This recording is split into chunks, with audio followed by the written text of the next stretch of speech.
we saw the show. We wanted to have a talk back with them because we had so many questions. Because not only is this a wonderful show, it's their own writing, their own work. They built it from the ground up, and how incredible!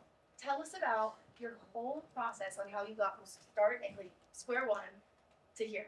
Yeah. So we do like a weird kind of like amalgamation of like traditional playwriting and devising with each other. And so when we come up with an idea for a show, it usually starts with like a 4 to 5 month like brainstorm period where we're putting together like Pinterest boards and Spotify playlists and crazy like incoherent Google Docs, just bullet point lists of like moments, whether it's like a visual moment or an actual scene idea or character ideas or anything, you know, can go on that list. And then only at the end of that kind of period do we put pen to paper in a more traditional way. And then it's after that process of like writing that we get on our feet, and a lot of times the actual like the writing goes out the window once we're on our feet, and we kind of are tearing up pages and crossing things out and switching around. And then from there we go into what kind of looks more like a traditional rehearsal process.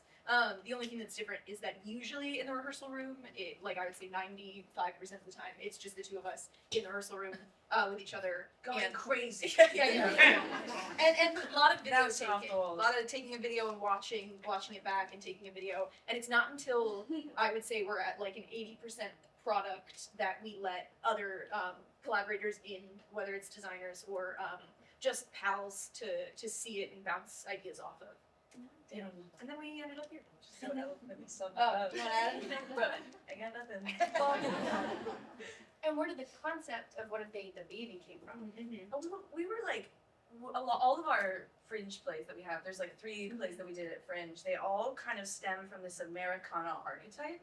And we had just written And Then the Rodeo Burned Down, where that was diving into the cowboy in this dirty, masculine world, and we really wanted to do something complete opposite. We wanted to see what like performed femininity looked like on us and where we could go with it, and that's kind of how we landed on The Housewife. We were going through this like insane, dumb, true crime, woman killing phase.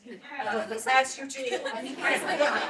Investigation, discovery, those awful recreations. We were watching those and just fascinated with like the thing they do with like, she's a killer, but she's a woman. And so that's like where it started. Yeah, we knew it was going to be double billed with rodeo when we wrote it. I remember like before we ever even put pen to paper, we had images, like the first image of a hand coming out from under the table. We're like, I don't know what this means right now, but I think that we should start the play like that. And that's kind of a lot of times what we do, and we let the writing just take us where it wants to go until it gets out of hand and we're like, this doesn't make any sense. There was a time where it was going to be 40s. There was a time where it was going to be more like late 60s, 70s kind of housewife archetype. But then the more that we looked into like this period in history, we just got really excited by like, we were going to write the play about paranoia anyway. And then if you are going to write like in American history about like paranoid periods of American history, we thought that with McCarthyism and with like the Red Scare and with the way that that post-war period, what that meant for like women's role in the household and in kind of like the greater workforce, was like a fascinating place to set a story we already wanted about like paranoia between two very close people. Yeah, did you do a lot of history background for this, or was it just straight up absurdism? See what happens. A little bit of both. We both had like a love for history, and I knew a bit about like this time period, so I pointed it out that I was like, oh, this could be really cool. And then we tried not to let the historical accuracy weigh us down too much in like the actual devising process. And it was only after when we were doing stuff like the sound design that we were like, we can really get hyper specific here with like the voices that you're hearing and those kind of things are like all like little period relics and stuff like that.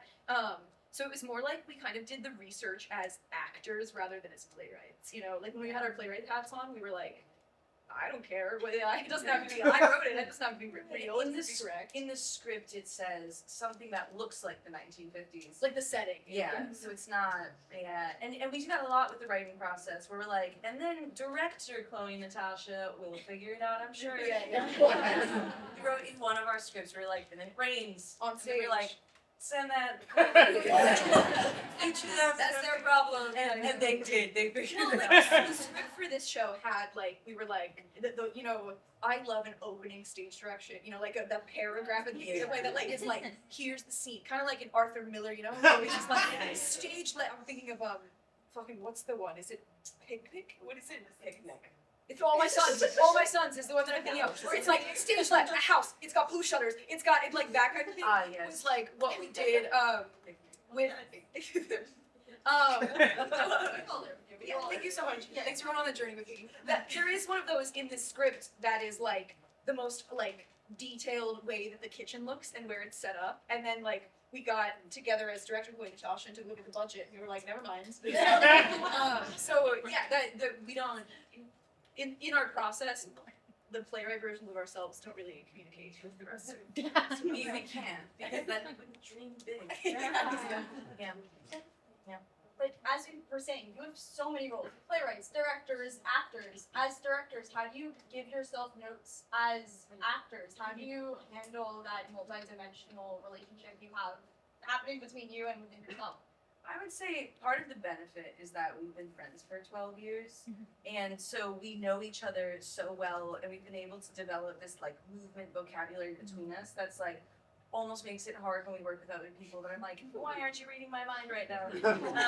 And we take a lot of videos to watch ourselves, but it's a lot of I'll go into the audience and watch Xhloe do something as though I'm there, and vice versa. But also just giving each other notes in the room and just talking a lot about like what we want as the characters and letting that speak. I think It's a lot of like in the moment. It's where like our like training and our just like childhoods come from like improv. So a lot of our rehearsals are based in like improv or like just a sense of like play where you're free to like add stuff. So if anyone ever kind of steps into the rehearsal room with us, they sometimes notice that they have a hard time being able to tell whether we're actually speaking to each other or speaking to each other in character, because we'll be doing a scene and then without changing our voices. You know how sometimes you do that as an actor where you like, you know how the directors always love when you don't break to call line, you always like stay with your actor to like call line. It's kind of like that, where we'll be like in the energy of the scene and I'll be like, take that again, and then we like go back, and then or I'll do something and we'll we have this code word. And it's raspberries. raspberries. It's from Totally Modern Philly, where she's like fired out of a cannon. It comes from that, and the raspberries is a code word for like, I do not stand by the choice I just made. We'll talk about it later. So that you don't have to be like, you know, when something comes out of your mouth and you're like, that for efficiency's sake, and because we don't have a director like writing down, or stage manager like writing down those notes, we've got like tricks like that. Like I'll just throw in a quick raspberries, because you know we'll talk about like a moment and be like, can you just try whatever way, or try something new with it because it's not working, whatever. And I'll try something and I'll just be like raspberries. But what mostly happens is like one of us will break because the other person did something stupid. But I break. yeah. Chloe's very good at not breaking. I think very talented at it. She laughs all the time. Love to laugh. Yeah. But yeah, it's like we've assembled a little bit of a tool belt of tips and tricks on how to direct ourselves, including we do the chapstick thing when this came out of necessity when Natasha was injured once, but we would make like a miniature model of the stage, and then we each pick a different colored Vaseline lip thinner that looks like us. And yeah, exactly. I was the green one. Oh, I'm wearing green. Exactly. I was going to say. What we play like little dolls to figure out kind of just like the overall shape of a scene first, without like using our energy up, but also so that we can kind of see big picture and angles and shapes top down. With that outside view, we'll do like a little chapstick version of the show. We also know when we're really tired and don't feel like getting on our feet. I would say we also like during the show is constantly like it's this alive thing that is changing every night and growing. Like even from the start of this run, the show tonight was not the same as the first show, because we're kind of like in the moments we find new things, and audience kind of changes that for us. But then we get superstitious when we do it really good and don't bring it up to each other. Oh yeah. That went really, really well, so I'm not gonna say it. Yeah, that's true. When things go wrong, we address it, the squeaky wheel, that kind of thing. And when there's a lot of stuff in this show that's very like, fingers crossed that happens every time she throws that oven mitt, or anything to do with like food and spaghetti and milk and anything like that is just like, it's just kind of a crapshoot. The other night, Chloe was so congested, so she's drinking the milk and she can't breathe out of her nose, and so she's just choking. And everybody's laughing in the audience, and I'm like, my friend just choked. And they thought it was like a fun version that I was struggling to. Usually I'm just like, it's down the hatch, but I was just scared. Anyway, a lot of those things are like those things that you can't ever guarantee are going to go right or wrong. So when they go right, the audience is like, wow, how do they make sure that sometimes Natasha throws the oven mitt and it goes directly through one of the like panes of the window, and then audiences who only saw that show are left thinking that we do that every night. But for us, that's like the sense of clown of like, I'm not sure if it's going to go right or go wrong, but we get to play as artists with each other, and like the trust that we have with each other makes it so that we can change the show a little bit every night. And your trust is absolutely insane because the timing is so amazing. Thank you.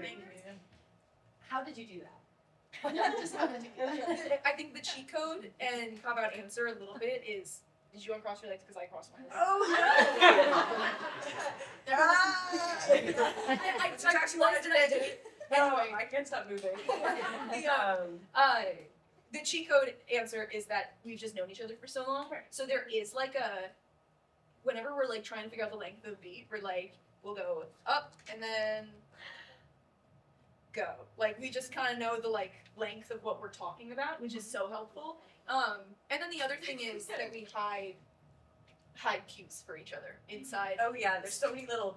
It'll either be a breath or an opening of the mouth or a tiny inhale through the nose, or even just sometimes when we do those like really weird kind of curl downward, we take the cues off of the movement of each other's eyes and stuff like that. So it's like that kind of like minutia, because we've been doing this show for so long and working together for so long, we get to get that specific with like taking cues off each other, so it looks a little like magic, but we are able to be like, okay, and I'm ready kind of thing. I would say though, yeah, a big part of it is trust. Like when we're doing I guess it doesn't really happen in the show, but we do a lot of fight choreo in our other show, and briefly in the strobe lights, which is a little bit scary. But And that's the trust. And that's not trust. But there is like an element of like, I don't think that this would work with another team where like I'm fully throwing punches and Chloe's fully throwing punches, and I'm like, I am trusting that you're gonna get out of the way, and like it's nothing has ever gone wrong really. But there is like an element of I trust Chloe more than anyone else I've ever met in my life, especially on stage, and it's like, yeah. So even when things go slightly wrong, it's like, well, that's fine, and we continue on. There was a time at Fringe this year where I just got it. I, for some reason, decided there's a time where we sit in the chairs, then we cross our legs, then we do the napkin, then we do the fork. And my brain wanted so badly to grab the napkin before we crossed our legs. And so I would grab the napkin, and so Natasha would adapt with me and also grab the napkin. We'd do the napkin, and then I would realize and make eye contact to show her, and I would trust and know that she knows that that means now we have to do the leg. And we would get it every night that I'd be like, This is right. not like, it's Yeah. very specific. Yeah. I fucked it up. Are we allowed to swear? I'm so sorry. You get like 3 swears. Okay. Each. I kind of want to go back to the idea of play that you were talking about. Is that out of necessity to create, or because this is your job? Yeah, I think when we started this, it's like we do this because it's fun. And before we go on stage, like we have a lot of mantras that we have to get through before we go on. It's just getting longer and longer. But it's one of them is like, let's go play and let's go have fun. Partly because I think when we're having fun, everybody else is having fun. But that's also why we started doing this together. Like early on when we met each other, I was 14, you were 13. Oh my God. Yeah. And we were like improvising in Chloe's basement during sleepovers, and it's like, so there was always this sense of play that was core to our friendship, core to our creating, and I think that if it ever stopped being fun, that we would probably stop doing this. Yeah, it's like a little pact that it's like if we the more kind of success that we find, it's great, it's awesome. But we always have to check in with each other because it does become more like of a job, and there's just a lot on, especially on like the admin side and the behind the scenes side of like this is the fun part, and it's like the backstage stuff is sometimes less fun. So we always make sure that we check in with each other about like a sense of play and making sure that we still feel like we're having fun with it, but also where we come from in like our clown training is a lot of like a clown kind of always goes toward instinctually what is like the most fun, whatever the clown wants to do, and so even though if you're less familiar with clown, sometimes it's a little harder to like find or spot in our work. But that's a lot of the ways that it comes from. We have bits in this show that's like depending on how the audience reacts, the timing changes massively. Like we have had audiences that just didn't like make a peep, which is, and it's not even in like a bad way. Like this isn't like a Big Bang Theory. I don't fucking know. Because I think famously, our funniest show. It's like it's not like a knee slapper. This one where we had silent audiences.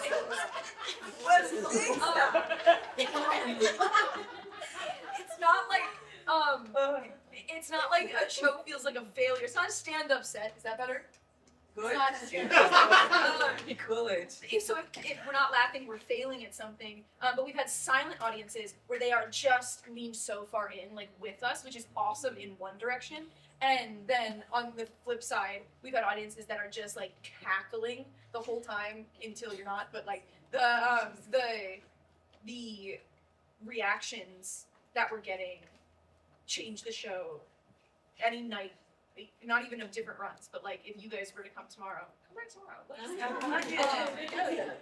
If you wanted to come back, you would see a little of a different show, which is like obviously the case. I think with all live theater, and it's what we all love, but that I think embracing the sense of time makes it so that it changes, and then we mess things up and it changes big time.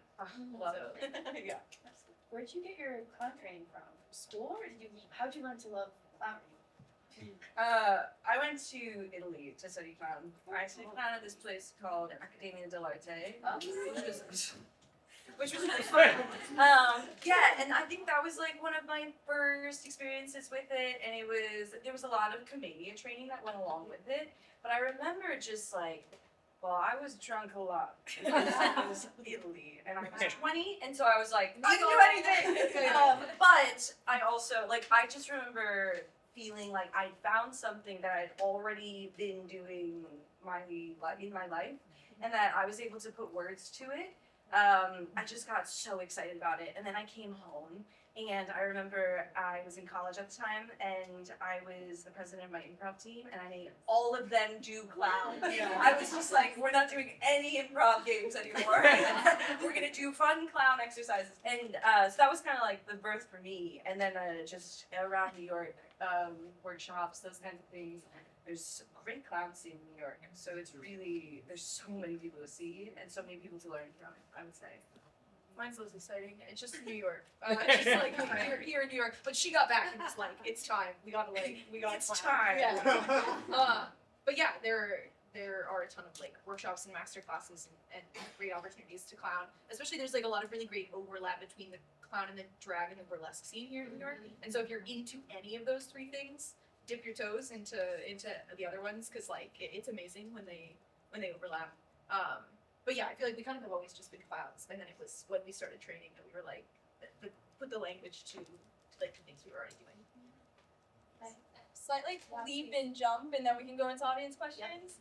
Do you have any advice you would offer to people who want to start creating their own work, or just generally doing the directing, actor thing, that are just having imposter syndrome or too scared to do it? Mm-hmm. Yeah. I think a big part of it for us is like, this is cliche, and I'm so excited. Is the like not waiting for permission. We did a lot of theater, a lot of rogue theater. When I was in college, I like got in trouble for like sneaking people in and doing theater like in the middle of the night. Yeah, imagine getting in trouble for doing it. And but also with stuff like the real callous that like allowed us to start doing this full time was going to Edinburgh Fringe, which is like no small feat. If anybody here is like a fringe artist, they know that. That no one like told us to do that, and so we kind of like did the work ahead of time with no idea if it was going to pay off. But the same thing goes for like, we have lots of people that are in our circles that are like, this is so cool what you do, I'd love to write a play. And we're like, do it. Do it then. And it's like, I'm not gonna hold your hand. I'm not gonna like, I'm not gonna sit you down and say it's playwriting time now. Like, you actually have to do that. And what's cool is like that part costs nothing. Like, and your time is so valuable, obviously. But like when it comes to like sitting down in your room and writing on a Google Doc and then assembling your friends in a basement or on a rooftop somewhere and making them listen to it, it's like, that is cheap and easy and accessible, and everyone should do it. Everyone should write a play, and you should write a bad play. Yeah, I was gonna say, if you're struggling with writing, just getting words out, you just write something bad. We wrote plays that will never see the light of day, ever, but also plays that are like 2 sentences long, or plays that are 1 page long. Like, I think there's this idea that writing or creating, I guess that goes for any art form, that it has to be a specific thing. Like, a play has to have beginning, middle, and end. It must be 75 pages and whatever, but that's not real or true. A painting doesn't have to be on a canvas to be a painting. It's like, you can just make anything. Let it be awful. We won't read it unless you want us to.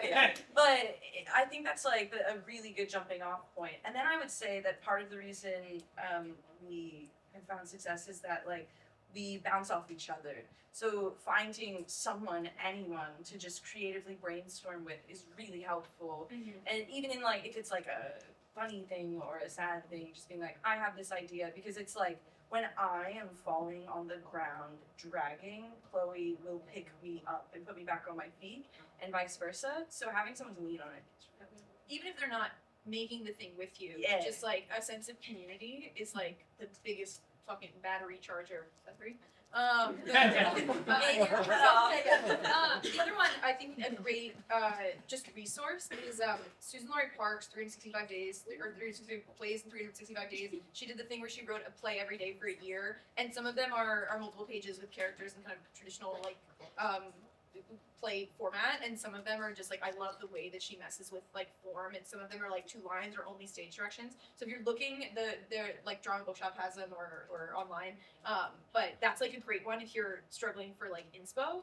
And then the last little like advice thing for like anyone who makes anything generatively, but especially in entertainment, whether it's theater or like if you're an actor or an artist or whatever, that so much is out of our control. Like, whether it's who's going to sit in the seats, or if anyone's going to sit in the seats, or if that reviewer is going to come, or if the like, I don't know, the mythical billionaire benevolent producer is going to like show up or whatever. Is he here tonight? Did you make it? You said he. And I did. Talk to me. This is mother. So, we always talk about how like so much is out of your control, like, or if you're just an actor, it's a noble confession. If you're an actor, like you can't control it if you know your audition is right before lunch and they're cranky and so you smell bad. I don't know. I guess you can kind of control that. You can. But that you can't. There's so much you can control. So take that little tiny slice of the pie that you can control and control like the fuck out of it. Yeah. And that's what like we do when it comes down to like the way that we manage our product on stage, and the way that it intertwines with our product on social media and our product in marketing, and the way that we do kind of our visual stuff, and the way that we can control like the color of the front of your program, because we know you're going to take the picture with our set and how those coincide, or how like the but stuff like that it's like if there's an opportunity, even like the house music is not just a playlist. Natasha actually mixes them using the, what is that called? Turntable. She mixes them in a 30-minute long MP3 so that she can control the vibe as you get closer to the show, like how it's feeling and all that kind of thing. And those are just like weird examples. Please copy us if you do make theater. But that if there is an element of your product that you have control over, never catch yourself being like, that doesn't matter, you know? Do your best to make sure that you're paying attention to things that you can control, because then the out of control feels a little less like daunting. Yeah, and then when the billionaire Shows up. and she's like, She's like, this song rocks. "This song is so good. Can I have your videos and your materials?" You can be like, "Yes, I have them already." And that goes too for like the admin side of stuff. This answer's longer than it needs to be. That Right. they on the admin side of like it sucks, but like the business side of it all, that like you could have the best play in the world, but if you don't have like your pitch deck ready and your materials ready and a vision board and whatever, literally have when somebody's like, "Oh, can I have your materials?" You literally have a folder on Google Drive. We have a folder on Google Drive that we duplicate and send. That was the step. That was the materials. It's the materials. Have them locked and loaded. That's what I'm I'll saying. leave you on that. Yeah. And with that, we'll take some like 3 audience questions. Oh yes, quick. I saw you. Yeah. Hi. What's up? Hi. First question is, you said that you see images like the hand going through, and I wonder if when you go through the writing process, do those abstract images, do you prescribe the meaning as you write, but that inform the writing, or do you let them like sort of stay as abstractions and inform the feeling of the piece? I think that's a great question. Both are true. But I think the second one leans more what we try to be strict with ourselves for. Yeah. My playwriting professor in college always said, Yeah. if you sit down to write a play and you already know what it's about, you've already failed. Because it's like putting like a round peg in a square hole. Yeah. Or the other way around. But that it You're so inclusive.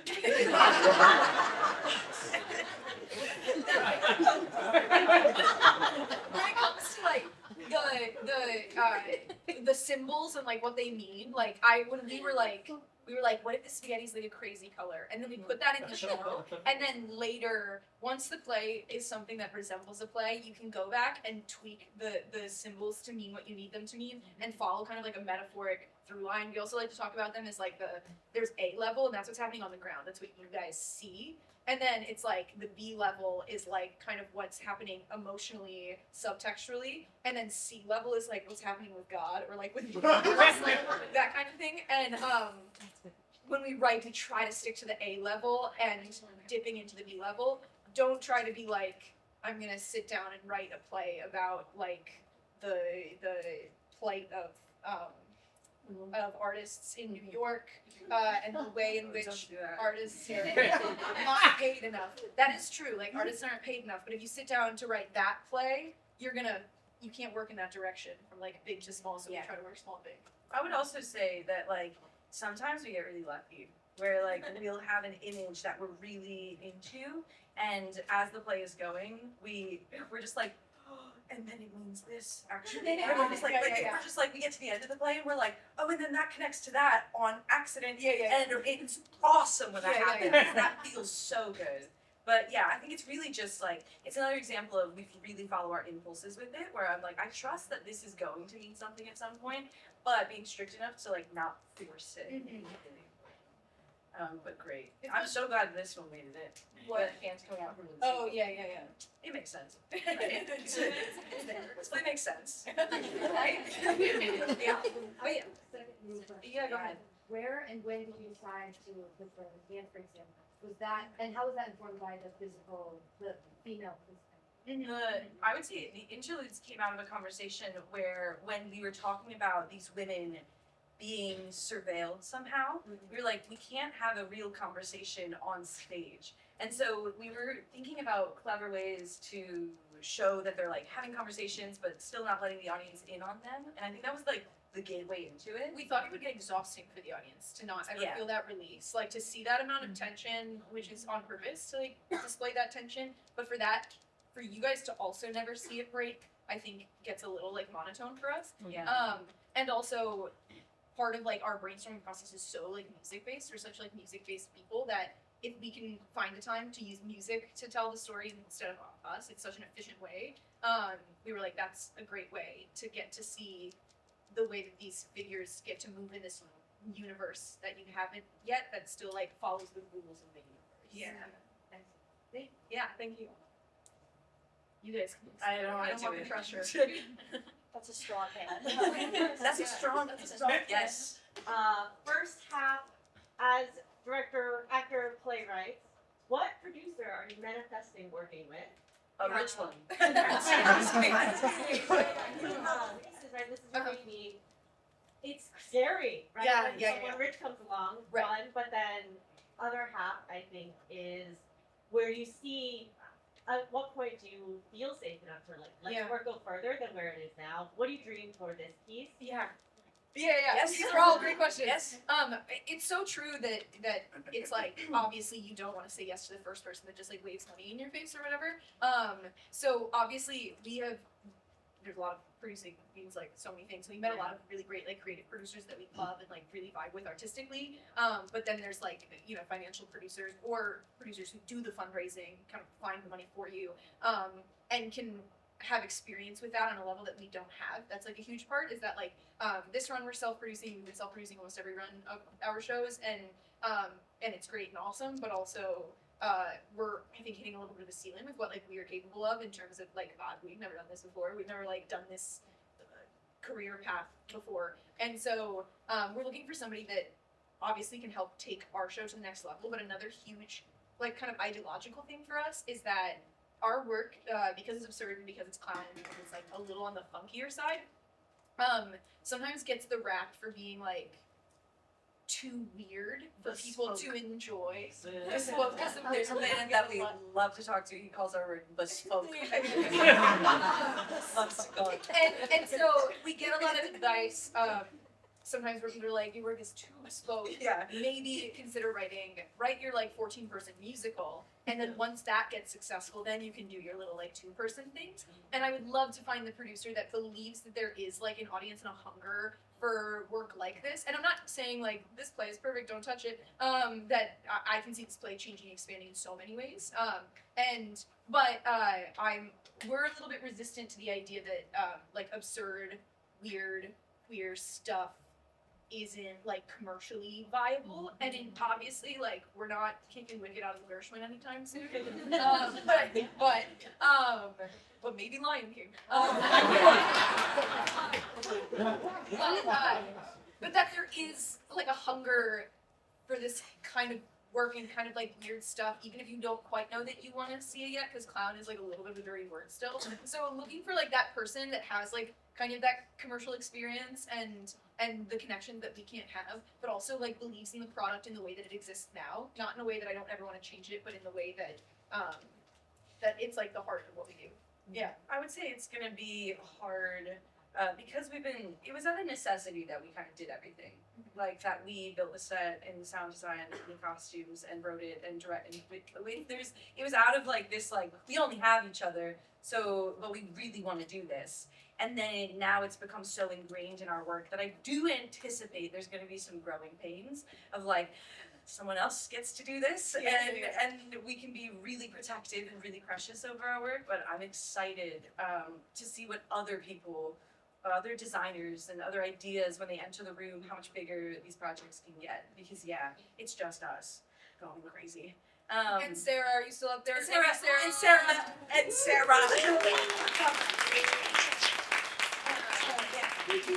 That you designed the shows, but we want to point out that Angelo Sagnelli and Sarah Hansen back there, they're the lighting designer and assistant lighting designer.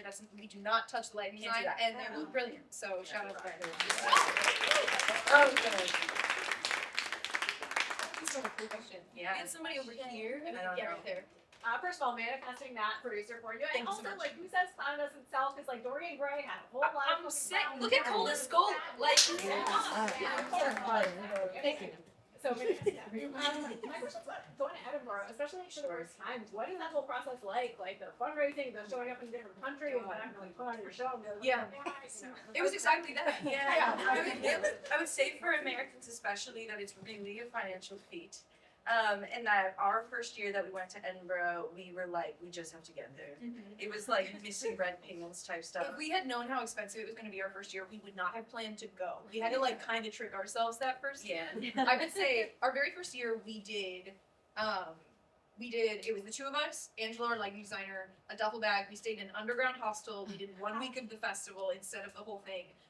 We did a show with absolutely no set, like we only packed our costumes and pajamas. So like we had to be in our costumes during the day. Pajamas. And so we did it like truly maybe the cheapest, dirtiest way you can do coming from abroad. And all in, it cost us over 10K. And that was just 10K of like my birthday money. Like it wasn't even so the financial aspect of it, it's helpful to know that going in. But it was also, I feel like you want to say something. No. The financial aspect is huge.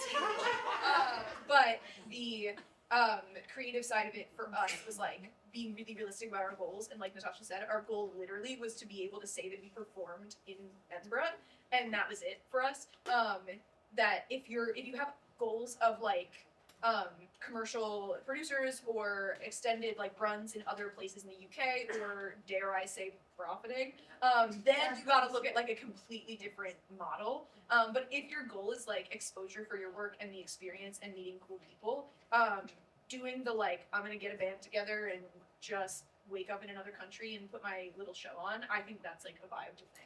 Yeah. And now I'd love for you to talk. Don't remember. No, I do. I think that similarly, I echo you. That if it's not healthy or good for you to go to Fringe and be like, I'm gonna be Fleabag. I'm going to get that Amazon Prime TV series deal.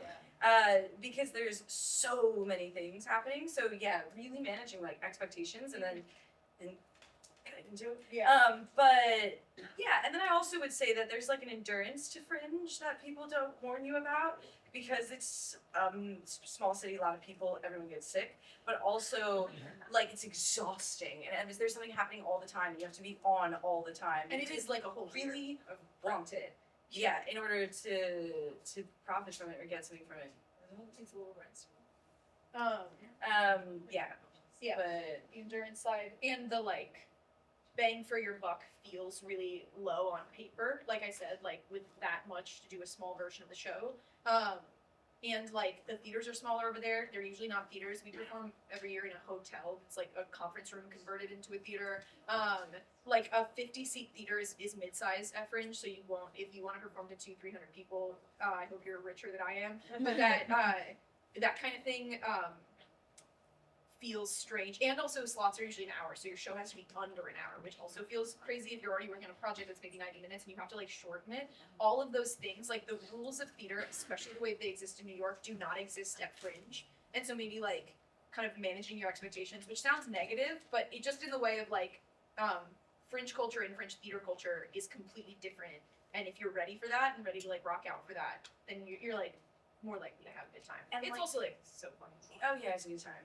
Not a theater. I barely see anything because we're performing. But I would say that like you really never know who's in the audience. I would say so many of our opportunities that we got, especially in the past year, were from people I didn't know were sitting in the audience that then reached out to us afterwards. So it's just like you just have to do it.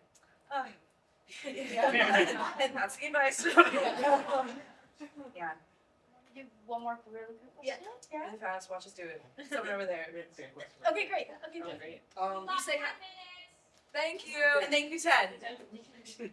I say one and she says the other word. Oh, Is that yeah, it? sure. Yeah. Let's try it. Okay. What Is in your milk? oh. I was gonna guess. I love this question. That was ready. It's milk. It is a lactose-free skim milk cut with water, and it's room temperature. Because we set it out before the house opens. We tried oat milk, but it was very yellow. We tried just regular milk, like without cutting it with water, and that's just much water.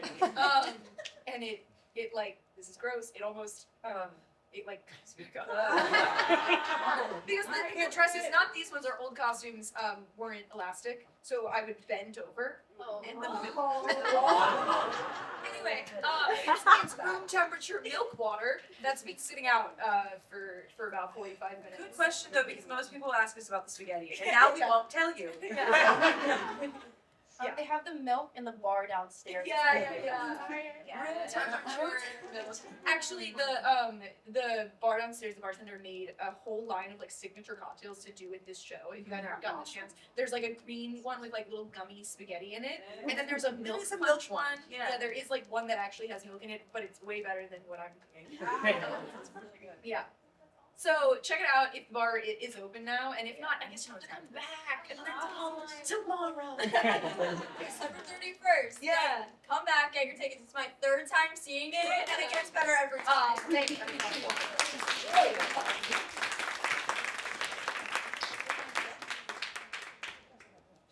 Yeah. Okay. Just quick thing, a little plug, because you're probably like, who are these two girls? What is happening? We're Broadway Lectures. We just started. It's a filmed podcast based in New York City where I interview a bunch of Broadway creatives and get to know them beyond their bio. So a Broadway creative gets to choose a topic of their choice, and they have about 35 minutes to talk for an hour theoretically, but it's got to 30 minutes to talk about a topic of their choice. Where we have 25 episodes filmed and about 4 episodes currently launched. So you can find us on Spotify, Apple Podcasts, Instagram, all those things. So give us a follow. Listen to a lot of wonderful Broadway creatives. These wonderful people are also going to be on there as well. And thank you for letting us do this little collab.